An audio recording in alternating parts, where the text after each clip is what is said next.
안녕하세요. 한의사 이경입니다. 수개월 전에 업로드한 숙취 해소법에 대한 댓글이 갑자기 폭주해서 뭔가 했더니 벌써 연말이네요. 자, 코로나 때문에 연말연시 분위기가 많이 바뀌었지만 소모임이나 혼술족도 늘어나고 있다니 오늘은 술에 찌든 여러분의 간 해독에 좋은 식품과 또 해독수도 소개해 드릴까 합니다.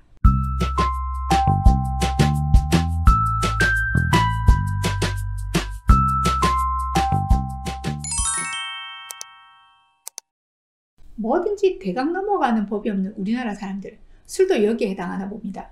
2011년 한국인의 1인당 연간 알코올 소비량은요 188개 국가 중에 13위를 차지하고 있다고 해요. 자, 그 중에 소주 같은 증류수의 소비는 세계 1위를 할 정도로 한국인의 음주량은 단연 세계 최고라고 생각할 수 있겠습니다.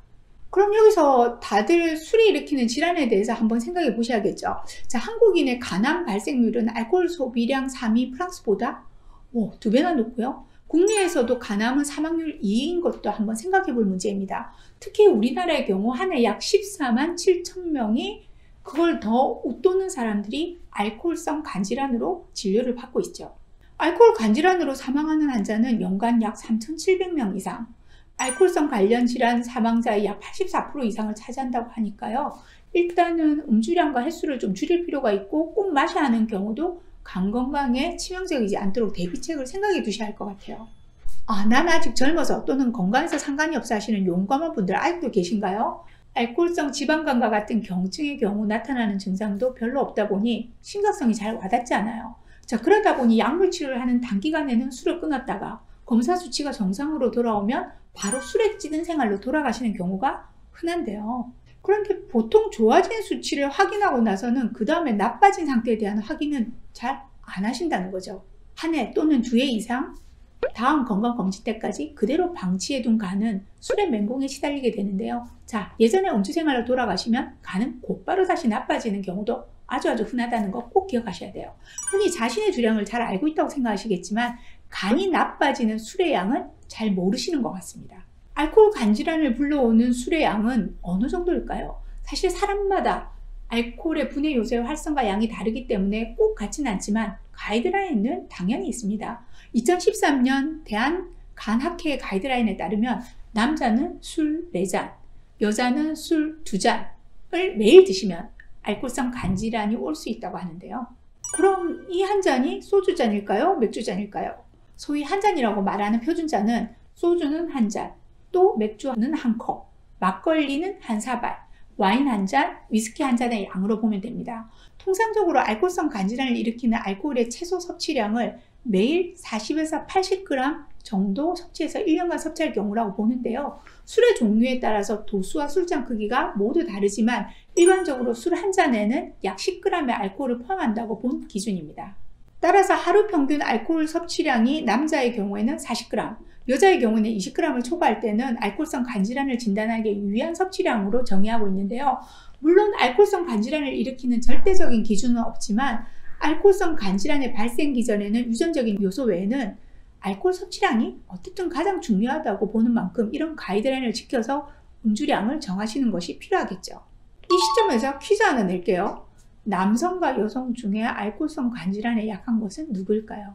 일반적으로 주위에 보면 남성이 알코올성 간질환에 걸린 분들이 훨씬 더 많으실 거예요. 자, 그럼 남자겠군요. 답은 여성입니다.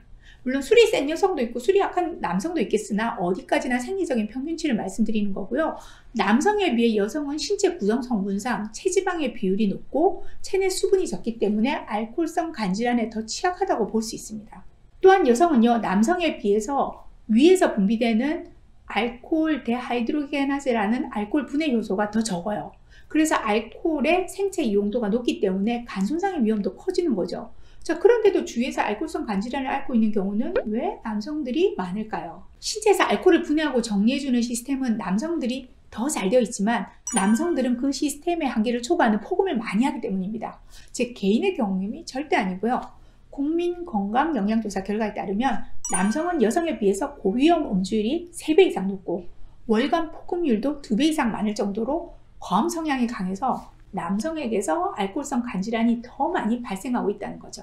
실제로 알코올성 간질환 발생률은 남성이 여성보다 6배나 많고 그 중에서도 50대 남성이 가장 높아서 알코올성 간질환 10명 중에 3명은 50대 남성이라고 하니 자, 집에 있는 남편들 잘 챙겨야 할 것 같습니다.